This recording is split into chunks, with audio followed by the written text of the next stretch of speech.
afternoon everyone. My name is myself Prarthna. અને આપણે ગયા થોડા સેશનમાં જોયું કે વિન્ડ ટર્બાઇન બે ટાઈપની હોય છે, એક હોરિઝોન્ટલ એક્સિસ અને એક વર્ટિકલ એક્સિસ વાળી.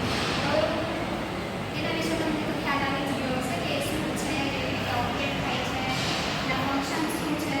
હું થોડાક એના ફાયદા અને ગેરફાયદા તમને જણાવીશ.